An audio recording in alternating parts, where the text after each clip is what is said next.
Tegemist on haridusteenuste haldamise süsteemiga. Selles videos käsitleme huvikooli moodulis huvikooli esindaja õigustes huvikoolirühma õppuri hinnaklassi muutmist.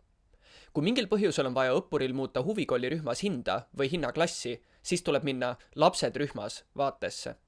Siin näites oleme sisse loginud Vahva muusika- ja tantsukooli esindajana Ellena ning soovime hip-hopi rühmas muuta Lilli hinnaklassi. Kiirelt joome rühmadeni avalehelt lihtsalt alla kerides. Käesoleva õppeaasta rühmad ongi siin. Valime vastava rühma ning vajutame õpilased nupule. Avanevas vaates saame kuvada kõiki õppureid, kes on antud õppeaastal siia gruppi lisatud. Iga õppuri rea lõpus on 3 punkti, kuhu peale vajutades avaneb ripploend tegevustest, mida antud õppuriga on võimalik teha. Meie soovime hinnaklassi muuta, nii et vajutame Muuda hinda nupule.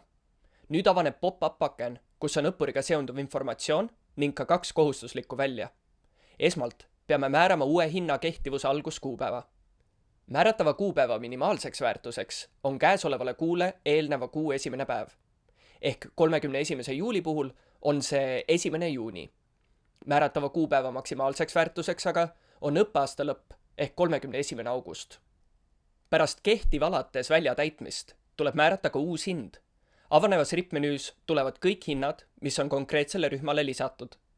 Kui menüüs ei ole soovitud hinda, siis tuleb see rühma juurde lisada. Selleks vaata rühmadele hindade lisamise videot.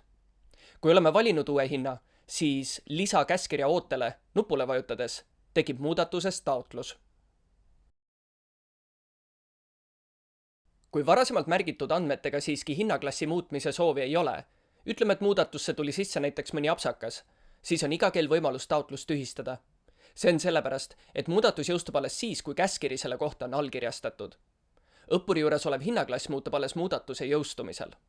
Ning seda muudatust kuvatakse nii rühma nimekirja vaates kui ka lapse profiilil.